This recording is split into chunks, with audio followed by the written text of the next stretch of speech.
সার্বিক সহযোগিতা আমাদেরকে অনেক দূরে এগিয়ে নিয়ে যাবে। চট্টগ্রামের হাটহাজারীতে এসএসসি ও দাখিল পরীক্ষায় কৃতকার্য শিক্ষার্থীদের শিক্ষা অগ্রযাত্রায় প্রণোদনা প্রদান করেছে সংযুক্ত আরব আমিরাতের প্রবাসীদের সংগঠন হাটহাজারী সমিতি। সোমবার জাগৃতির ব্যবস্থাপনায় জাগৃতির অডিটোরিয়ামে এই অনুষ্ঠানটি অনুষ্ঠিত হয়। জাগৃতির সভাপতি মোহাম্মদ ওসমানের সভাপতিত্বে অনুষ্ঠানে প্রধান অতিথি ছিলেন চট্টগ্রাম বিশ্ববিদ্যালয়ের ব্যবসায়ী অনুষদের dean professor doctor Mohammad Taiyab Chowdhury. আমার ছাত্র জাগৃতির সাধারণ সম্পাদক মোহাম্মদ সোহেল রানার সঞ্চালনায় এতে বিশেষ অতিথি হিসেবে উপস্থিত ছিলেন চবির প্রফেসর ডক্টর ফোয়াদ হাসান। এছাড়াও হাটহাজারী বালিকা উচ্চ বিদ্যালয় ও কলেজের প্রতিষ্ঠান প্রধান মোহাম্মদ গিয়াসউদ্দিন, মীর নোয়াবুল হক মেমোরিয়াল হাই স্কুলের প্রধান শিক্ষক মোহাম্মদ সেলিম রেজা, সমাজসেবক অ্যাডভোকেট মোহাম্মদ ইসমাইল, জাগৃতির হিসাব নিরীক্ষক মোহাম্মদ ওসমান গনি, সাবেক সভাপতি লোকমান চৌধুরী, কামালপাড়া যুব সংঘের সভাপতি মোহাম্মদ ওসমান, হাটহাজারী খেলোয়াড় সমিতির সাবেক সভাপতি সেলিম উদ্দিন চৌধুরী মানিক, সহ সভাপতি মোহাম্মদ বখতিয়ার, যুগ্ম সম্পাদক মোহাম্মদ জসিমউদ্দিন, সহ সাধারণ সম্পাদক মোহাম্মদ সাইফ মোর্শেদ, সাংগঠনিক সম্পাদক মোহাম্মদ আরিফুর রহমান, হাটহাজারী সমিতি ইউএই এর অর্থ সম্পাদক মোহাম্মদ সাদাত হোসেন শাহেদ, প্রকাশনা সম্পাদক কাজী মিজান, আপ্যায়ন সম্পাদক দিদারুল ইসলাম, দুর্যোগ বিষয়ক সম্পাদক মুজাহিদুল ইসলাম প্রমুখ। অনুষ্ঠানে বক্তারা শিক্ষার্থীদের উদ্দেশ্যে বলেন, এইচএসসি পরীক্ষায় কৃতকার্য হওয়ার মাধ্যমে তোমরা জীবনের একটি ধাপ অতিক্রম করেছ, তবে সামনে অপেক্ষা করছে আরো বড় চ্যালেঞ্জ, এইচএসসি ও বিশ্ববিদ্যালয় ভর্তি পরীক্ষা।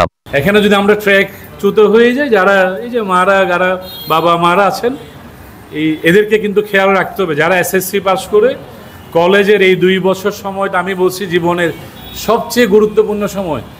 এই 2 বছর সময় জীবনের আগামী দিনের যে ট্র্যাক উঠবো, যে লাইনে উঠবো, সেটাকে ঠিক করে দেয়। এইচএসসি পাস করে তো আমি কি ডাক্তারিতে যাবো না ইঞ্জিনিয়ারিংয়ে যাবো না বিশ্ববিদ্যালয়ে যাবো, কোথায় যাবো? পালন করার ব্যাপার থাকে। সেই দায়িত্ব জাগৃতি ক্লাব যেভাবে পালন করছে, একইভাবে হাটহাজারী সমিতি, সংযুক্ত আরব আমিরাতের সদস্যরা এবং আমি নিশ্চিত বিভিন্ন জায়গায় আরও যারা ছড়িয়ে ছিটিয়ে রয়েছেন তারা সবাই সেখানে পালন করছেন। তো আপনাদেরকে প্রথমেই অভিনন্দন জানাচ্ছি এসএসসি এবং দাখিল পাশ করার জন্য তোমাদের সবাইকে। শিক্ষার্থীরা যারা রয়েছে, আমরা যদি একটা ছোট্ট শতাংশের কথা চিন্তা করি যে সারা বাংলাদেশে কতজন মানুষ, তার মধ্যে কতজন স্কুলে যেতে পারে, এটাই খুব সামান্য একটা অংশ। এখন আগের তুলনায় অনেক বেড়েছে। তারপর সাথে শিক্ষার্থীদের উদ্দেশ্যে বলবো, তোমাদের জীবনের একমাত্র লক্ষ্য হওয়া উচিত অধ্যয়ন, অধ্যয়ন এবং অধ্যয়ন, যার মাধ্যমে তোমরা নির্দিষ্ট লক্ষ্যে পৌঁছতে পারবে। পথে তোমাদের নিজেদেরকে উৎসর্গ করে অনেক দূর এগিয়ে যেতে হবে। তোমরা অনেক দূর এগিয়ে যাও, আমরা যেখানে যেতে পারিনি তোমরা তাই করো যা আমরা করতে পারিনি। তাদের যে প্রণোদনার ব্যবস্থা করেছে, সেজন্য আমি হাটহাজারী সমিতি সংযুক্ত আরব আমিরাতকে অন্তঃস্থলকে আন্তরিকভাবে ধন্যবাদ এবং কৃতজ্ঞতা জানাচ্ছি। বড় বড় জ্ঞানী হয়েছেন, ডক্টরেট ডিগ্রি লাভ করেছেন, আজকে 2 জন মানুষ তোমাদের সামনে এসে বসা আছেন। অনুরূপভাবে সেরকম আরও অনেক ডক্টরেট ডিগ্রি লাভ করা মানুষ আছে, ডাক্তার আছে, ইঞ্জিনিয়ার আছে, বিজ্ঞানী আছে।